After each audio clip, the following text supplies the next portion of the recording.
Hello বন্ধুরা, কেমন আছেন সবাই? আশা করি সবাই ভালো আছেন। তো বন্ধুরা, আবারও তোমাদের জন্য একটি বেতন বৃদ্ধি সংক্রান্ত খবর নিয়ে এসেছি, যেখানে সরকারি কর্মচারীদের জন্য এক ধাক্কায় অনেকটাই বৃদ্ধি পাবে তাদের অবসরকালীন যে বেতনের টাকাটা বা বেতনের ভাতাটা।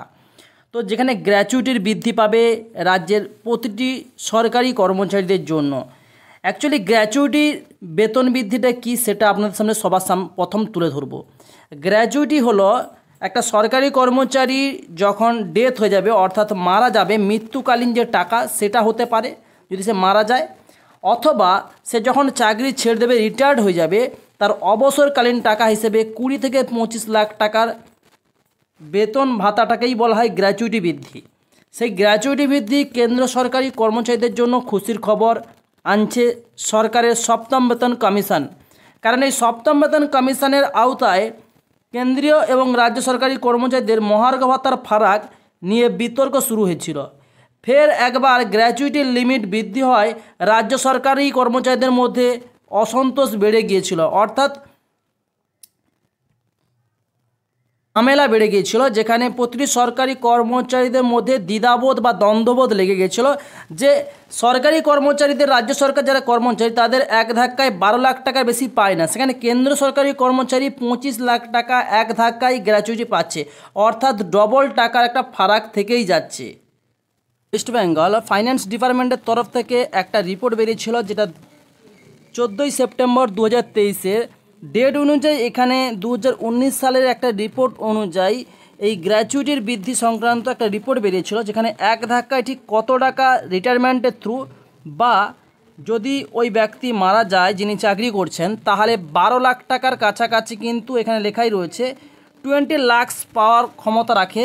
2018 সালে এটা কিন্তু কার্যকরী হয়েছিল এই গ্র্যাচুইটি, এবং এটার গ্র্যাচুইটি পেবেল এমপ্লয়ীদের জন্য শুধুমাত্র, যেখানে এক ধাক্কায় 12 লাখ টাকা পেতেন, সেটাই আজকের এই তারিখে বৃদ্ধি পেয়েছে। অর্থাৎ 1972 সালের যে পেমেন্ট গ্র্যাচুইটি অ্যাক্ট অনুযায়ী shall be calculate at basic national revised pay relaxation of normal rules subject such ceiling applicable on the date his retirement অথবা ডেট ইন কেস।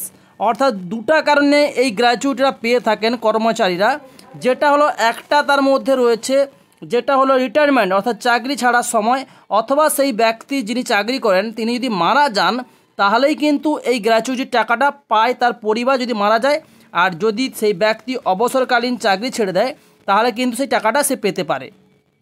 শেষ দফায় লোকসভা নির্বাচনের আগেই বড় সিদ্ধান্ত নিল কেন্দ্র। আরও একবার কেন্দ্র সরকারি কর্মচারীদের গ্র্যাচুইটির লিমিট কিন্তু বৃদ্ধি করে দিল। Ministry of labour and employment তরফে 30 মে প্রকাশিত অফিস মেমোরেন্ডামে বলা হয়েছে, সেন্ট্রাল সিভিল সার্ভিস এবং সেন্ট্রাল সিভিল সার্ভিস বা পেনশনের আওতায় কর্মীদের গ্র্যাচুইটি লিমিট 25% হারে বৃদ্ধি করে দেওয়া হয়েছে।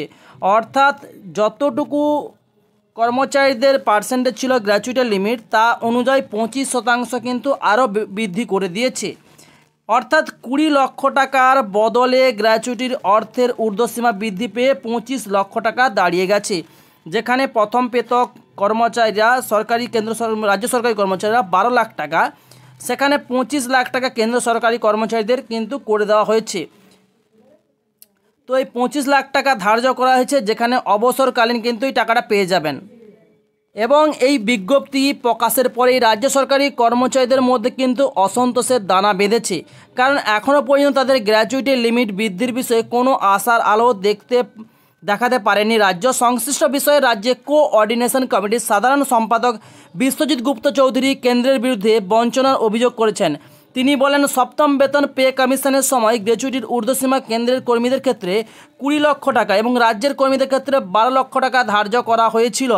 এই অতিরিক্ত 13 লক্ষ টাকা কেন্দ্রের কর্মচারীদের জন্য বরাদ্দ করে আখেরে রাজ্যের কর্মীদের বঞ্চনার শিকার হতে চলেছে। আমি আগেই বলেছি নোটিফিকেশন অনুযায়ী যে 12 লক্ষ টাকা পাবে রাজ্যের সরকারি কর্মচারীরা, যারা গ্র্যাচুইটি অর্থাৎ স্থায়ী কর্মচারী তারা কিন্তু এই টাকাটা পাবেন, এককালীন 12 লক্ষ টাকা পাবেন। সেখানে কেন্দ্র সরকারি কর্মচারী যেটা ছিল তাদের 20 লাখ টাকা, সেটা বেড়ে গেছে 25 লাখ টাকা কিন্তু এখন হয়ে গেছে বর্তমানে রুলস অনুযায়ী। এই বিষয়ে সরকারি কর্মচারীদের যুক্ত কমিটির সাধারণ সম্পাদক তাপস ত্রিপাঠীর অভিযোগ, রাজ্যের বর্তমান সরকার ক্ষমতায় আসার পর থেকেই বঞ্চনা শুরু হয়েছে এবং বেপরোয়া হয়ে উঠেছে। এখন সরকার সাফল্য দাবি করলেও তার কর্মচারীদের অক্লান্ত পরিশ্রমের যোগ্য মূল্য না দিয়েই তাদের বঞ্চনা করছে। এর সঠিক জবাব সরকার যথাযথভাবে পাবে। এবং তার পাশাপাশি উল্লেখ রয়েছে, এর আগে একটা বিজ্ঞপ্তি এই সীমা বৃদ্ধি করার সিদ্ধান্ত স্থগিত রাখার কথা ঘোষণা করা হয়েছিল, কিন্তু এখন গ্র্যাচুইটি সীমা বৃদ্ধি করার সঙ্গেই মহার্ঘ ভাতা বা ডিএ 4 থেকে 50% বৃদ্ধি পেল।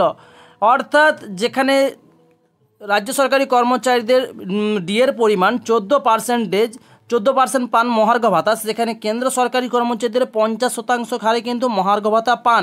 এখানেও কিন্তু ফারাক রয়েছে, কারণ একজন পাচ্ছে রাজ্য সরকারি কর্মচারী 14%, আর একজন পাচ্ছে 50%, আবার খুব শীঘ্রই তাদের 55 থেকে 58%ও হয়ে যেতে পারে।